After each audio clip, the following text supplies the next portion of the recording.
morning, Penny Rafferty, Penny Rafferty Realty. Beautiful day in South Carolina. Today we're going to talk about, well, I think we'll call this episode Just My 2 Cents, because there's been so much discussion about the court case and the settlement between NAR and the courts in Missouri. I wanted to talk to you a little bit about how that's going to impact you. So this might be about 8 minutes long, so get some popcorn, get your coffee, get a glass of wine, depending upon when you're watching this. Again, I'm calling this just my 2 cents. This is from me reading, watching videos, getting stuff directly from NAR, which stands for National Association of Realtors. And I want to be able to tell you a little bit about how this might impact you as a consumer.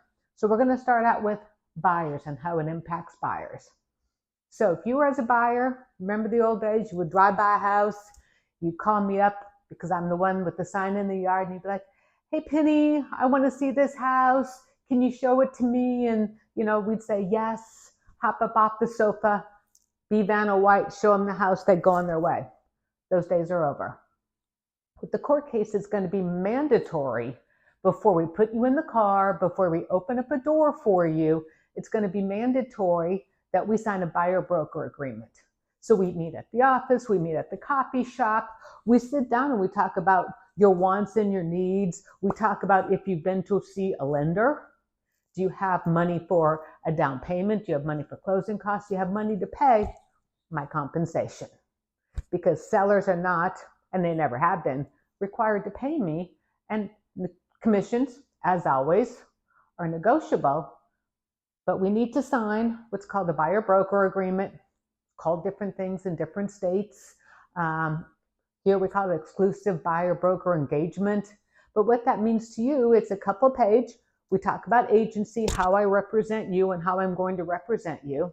Talks about my roles and responsibilities to you, the buyer, and your roles and responsibilities to me as your agent. And then we discuss how I'm going to be compensated for my time to show you property. We come up with a number, we sign the agreement, we're up and running. Oh, wait, no, we're not. Because what if you don't have any money to pay me? And we're dependent upon the seller to offer compensation. And the seller can still do that, right?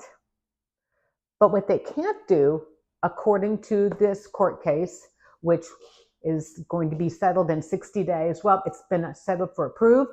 It'll be finalized probably at the end of the year. But now you say, oh, I want to see these properties. And there's 10 properties you want to see. Great.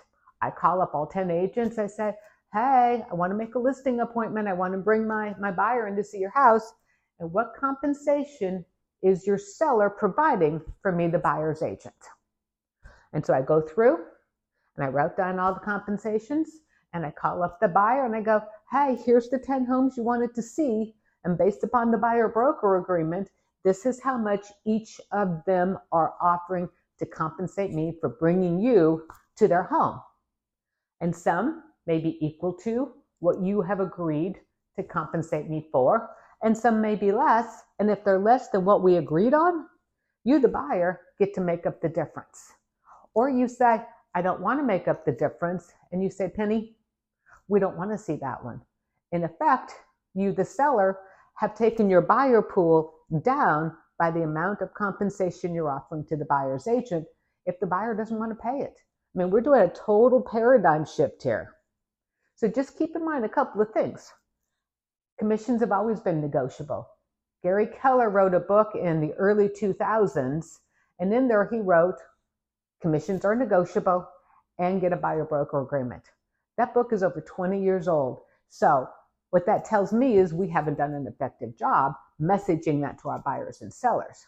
So here in South Carolina and in Georgia, when we do a listing agreement, it shows what the total commission is and what we're going to pay to the buyer's agent. So here in these 2 states that I represent, it's been very transparent. But again, you as the seller have the ability to pay 0. And that's fine, but it takes your buyer pool from here to here. Right now, in most places, it's a seller's market. I think once it turns and becomes a buyer's market, that will become more of a marketing piece. In addition, as we go back to buyers, you still have to have a down payment. You still have to have closing costs, and now you'll have the overlay of having to compensate me if the seller is not providing a compensation. And that's what this whole court case is about. So as an agent, I need to make sure I get you to a good lender, and we talk about all the different components again before we walk through the door, because we can negotiate for the seller to pay the compensation to the buyer's agent, or in some cases, I'm going to read this because I want to get it right, and this is from Fannie Mae, this is from Fannie Mae, Freddie Mac, and FHA, and it says the seller can pay commissions, which are normal and customary. 2, sellers can still offer competitive closing cost assistance, so that doesn't change. Agents can advocate for their buyers, which is what we always do, again, to be compensated for what we do. And then, wait, it's not on this piece of paper, it's on another piece of paper. It says that as long as buyer fees are paid in accordance with local common practices, they will not be counted towards IPC limits, which is over and above the closing costs that the seller can compensate for. But, and this is for the sellers too, when you sit down with a lender and you build everything into how much they need to bring to the closing table and how much their mortgage is going to be, it may bring down their price point and it may kick them out from what they can afford. So you may be, again, limiting your buyer pool because they won't be able to build all those costs into their loan. That's what I have to say about that. So be thoughtful in what you're going to do, because it can change the buyer pool. And think about this. When you, as the seller, right, you sit down with the listing agreement, you decide what your total compensation is going to be, how much for the listing agent and how much for the buyer's agent, right?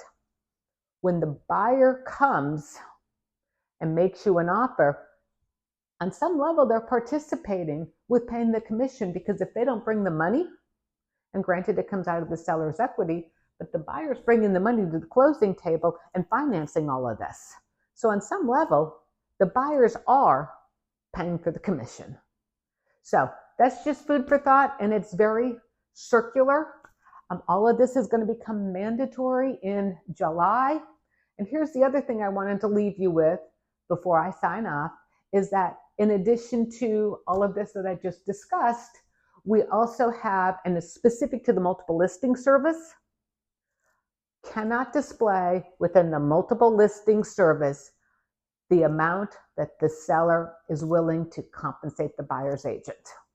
Let me say that again. It's no longer can be in the multiple listing service, whether it's 0 or X%, no longer can be put in the multiple listing agreement or multiple listing service.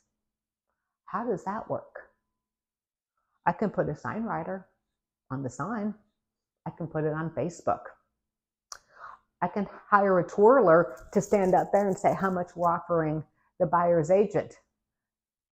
So think about these things. Think about how long-term it's going to impact you.